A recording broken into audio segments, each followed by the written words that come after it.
Hello, welcome back to Shopping Tales. If you're new here, my name is Michelle. I'm a full-time reseller on Poshmark and eBay, and today I have a, oh my goodness, haul for you. I was in my local Goodwill for about an hour, and I just left about an hour ago. So without further ado, I'm just going to show you what I sourced, why I sourced it. I already have a short up. If you haven't seen the short, it's my last short. And a lot of people like short form content, and other people like long form, and I could just get a little bit more engross and just do a deep dive into why I buy things and what I usually sell them for, etc. And that's why I just recently started doing both. Sometimes I'm not able to film in the Goodwill if the music is blaring or there's like a lot of people around me. I want to respect their privacy. So that's where these videos come in. So I'm just going to start with the Christmas. I'm doing very traditional. We all know that Ralph Lauren Christmas, or if you don't, now you do. Ralph Lauren Christmas, very heritage, traditional. That is very popular this year. Everybody just wants nostalgia and cozy. A lot of the holidays and fashion, everything kind of goes back to how the economy is. And when the economy is not doing well, there's a lot of things like cozy and nostalgia they end up pushing online and in stores. And so I usually do green and red every year. So I just added some green and red for this year. So my Goodwill had these at $3 a piece. And they're just little swags, and they had them twisted actually for decor in their store. Actually, I didn't even buy all of them. I brought 2 and they had 6. But I just have 2 doorways that I want to put these on, and that's why I only brought 2. So this was the first one, and the identical one is this one. Really pretty. So those were 3. And then I also brought this little mistletoe ensemble. Not really mistletoe, but that's what I was going to use it for. It's a big, for like maybe a 15-foot Christmas tree. A lot of times I hang these on doorknobs, but I actually brought this one to hang as you're entering my dining room to my kitchen. I like to have something hung in the doorway around Christmas time, and that is why I brought this, and it was $4. All right, and then the last Christmas is just this little jingle bell. Again, I like these for the doors. You could always hear when someone's leaving or coming in the house. And I believe this was not priced. And I believe he gave that to me for $1 though, the cashier. All right, next I brought these glam curls. I plan on, my hair's still wet. After this video, I'm going to try using these, and I'm going to do this video for my other channel, which is Keeping It Real 51. And that is where I do beauty and fashion and just kind of, you know, fun little doodads like this that I like to try and do before and afters. So these are just a new take on those little pink foam, those little curlers that we all wore, I think in the 80s. If you're middle-aged, your grandma used to put them in your hair. And this is just a new take on it. It doesn't have that little plastic, but they're supposed to be soft enough to sleep in. It is only, oh, there's one missing. I guess it's supposed to be 8, 4 orange and 4 pink, but one of the, oh my gosh, blonde moment. I'm holding it. Okay, guys, long day. Anyways, they bend. They just bend. And I'm hoping that it will hold my hair. You just bend, and then you put a shower cap on, sleep over for $3. They're just Conair. They probably retail for like $10 at Walmart or Target. I might do a search. I'll put it here. Just curious. $3, whether it was a good deal. All right, so next I brought this 100% silk Elaine Fisher size large blue tank. I brought it for myself. I really can't move Elaine Fisher for the life of me. I've tried. It used to be a good bread and butter, even though it retails like this little silk tank. I'll do a search, but I bet it retailed for at least $78 or $99. I spent $5 for it for myself. I brought these really groovy Cabin Creek, which is a, I'm not sure if they're still in business, but this, let's see, is it made in the USA? Nope, Bangladesh.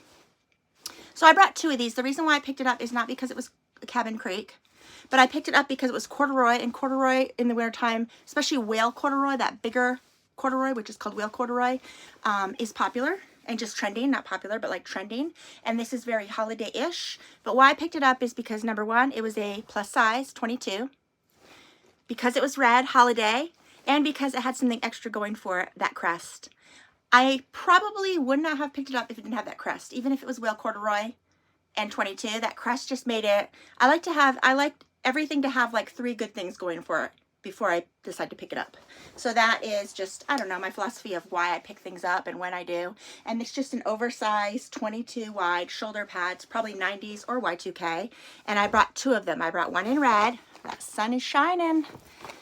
And I brought one in blue. Like a navy blue. Here we go. And they are both size 22 wide. And they both, of course, have that crest. And I paid, I believe, $6.99 each. This one doesn't even have a price tag.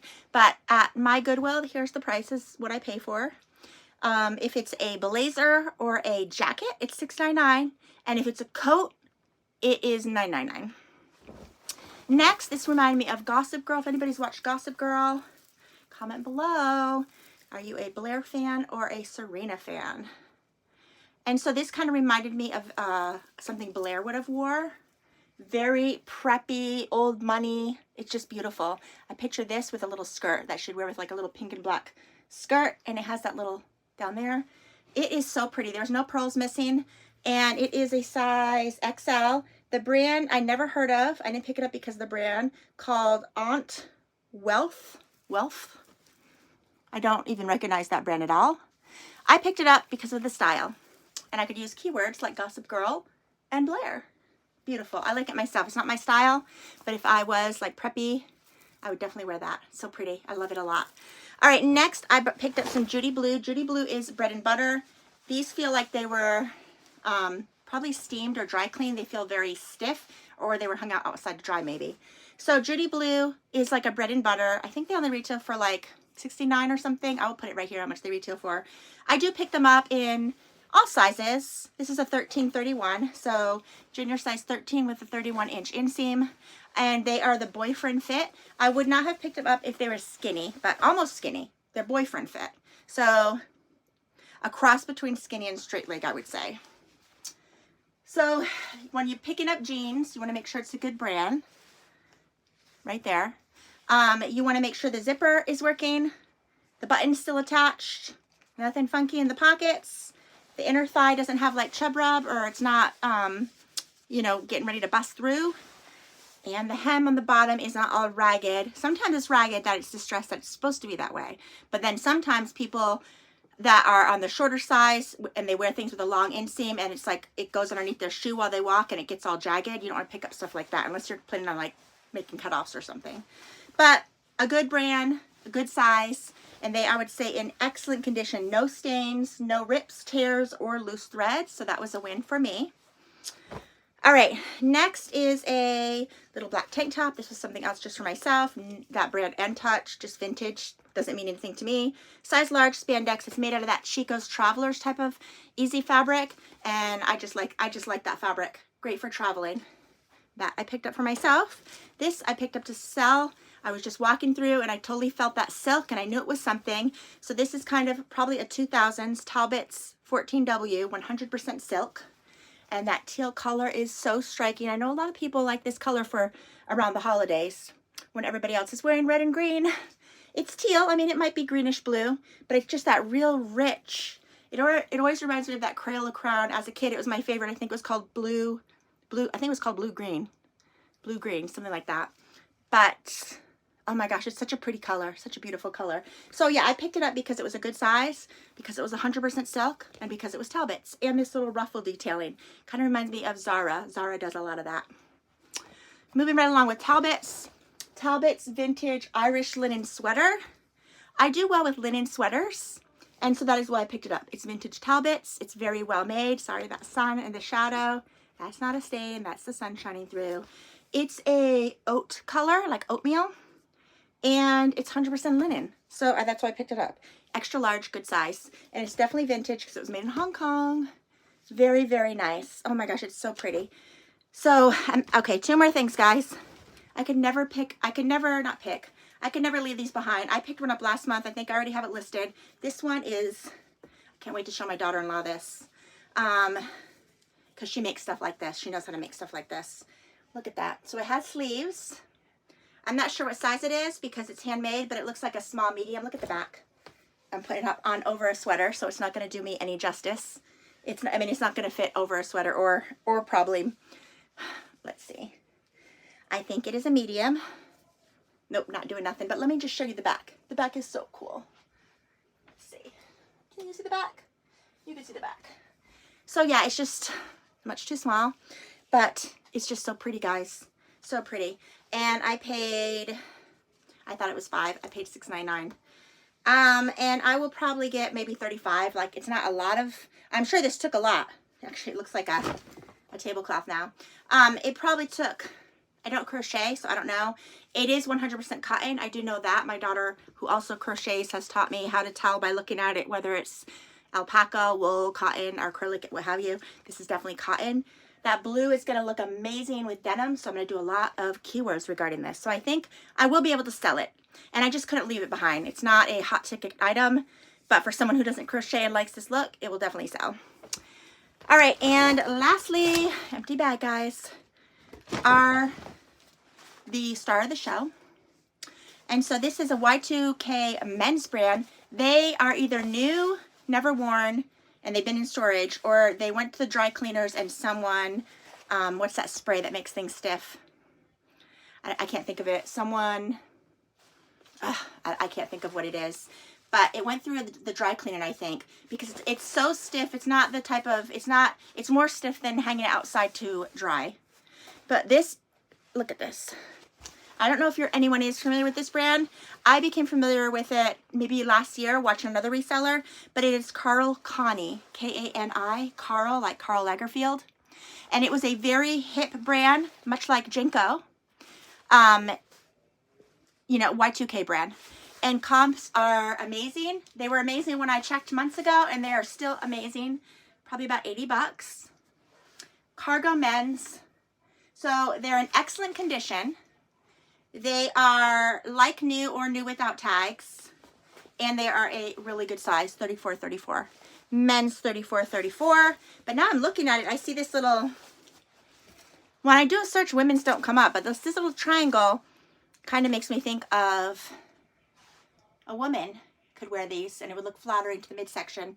I don't know, unless they're unisex. I was only told that they made men, but that does look kind of hourglass. See how it goes and then it flies out on the hips? So I don't know, maybe I'll just put them as unisex because they could be, I think they could be gender neutral.